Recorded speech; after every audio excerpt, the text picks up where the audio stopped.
होली नाम सुनते ही दिल और दिमाग में गुलाल और रंगों की बरसात होती है। जिंदगी मानो कई साल पीछे चले जाते हैं और यादों के पिटारे जैसे रिमाइंडर होने लगते हैं। यारों के साथ बिताए वो सारे लम्हे बहुत याद आने लगते हैं। बचपन की होली भी ना बड़ी अजीब होती थी। दोस्तों से मिलना नाले की कीचड़ और गोबर से शुरू होती थी। याद है ना वो मंगरुआ, उस बार होली मनाने के लिए हैदराबाद से जनरल डिब्बे में ही ठूसा ठूसी करके गांव आ गया था। कहता था कि इस बार गांव चल के जम के होली मनाएंगे। पर होली के सुबह सुबह 2 पैक देसी मार कर दिन भर नाले में पड़ा रहा। नाले से उठाने पर बोलता था, भैया हैप्पी होली। मंगरुआ चाहे पूरी साल कहीं भी रहे, पर होली मनाने आज भी अपने गांव ही आता है, क्योंकि कुछ लोग के बिना गांव की होली भी सूनी लगती है। मंगरुआ था भी तो पूरे गांव की भौजाई लोगन की दुलरुआ देवर। उसके बिना कहाँ किसी का जी लगता था होली में।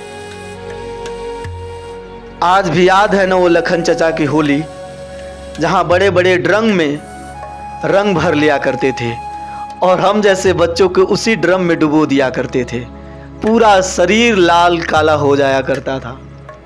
दिन चढ़ते ही कुर्ता फाड़ होली शुरू होती थी। पैंट की जेब रंगों से भरी होती थी। बदन लाल, मुंह काला और दांत भी हरे हो जाया करते थे। माँ के हाथ की गरम गरम गुझिया, पुआ और पकवान सभी एक साथ बैठकर खाते थे, बच्चे, बूढ़े और जवान। भाई के मुंह पर कोई रंग पोत दे तो झगड़ा कर देते थे, फिर अपने ही हाथ से भाई का मुंह नोच लिया करते थे। 4 साल हो गए, कभी होली पर घर नहीं जा पाया। ऐसा नहीं है कि हमें होली में अपने गांव की याद नहीं आती या दोस्तों की याद नहीं आती। रंगों से जलन नहीं होती है या गुलालों से अब प्यार नहीं रहा।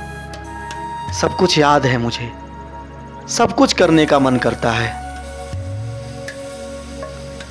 चंद पैसा कमाने में और जिम्मेदारियां निभाने में अब अपनी खुशियों का सौदा कर चुके हैं हम। पैसा कमाते कमाते और जिम्मेदारियां निभाते निभाते हम कब इतना आगे निकल गए, साला पता ही नहीं चला। खुद की सेल्फी और चेहरे पर झूठा मुस्कुराहट और पूरे दिन फोन लिए सोशल मीडिया पर रंग बरसाते रहते हैं। समझ में नहीं आता ये दिखावा किसके लिए करते हैं।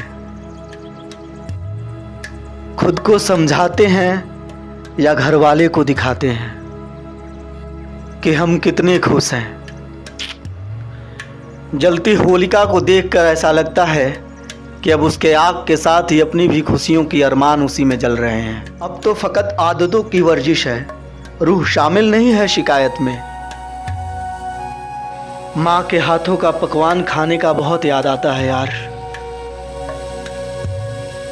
पापा से बात करते हैं और बताते हैं हम बहुत खुश हैं, क्योंकि कहीं हमारे वजह से हमारे घर की होली फीकी न पड़ जाए। इसीलिए होली को रंगीन बनाने के लिए हम तो हर रोज कमाने आते हैं।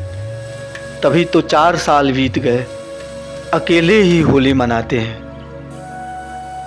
घर की रौनक हमेशा बनी रहे, तभी तो हम जिम्मेदारियां निभाते हैं। फिर भी हम बेचारे बैचलर कहलाते हैं। हैप्पी होली।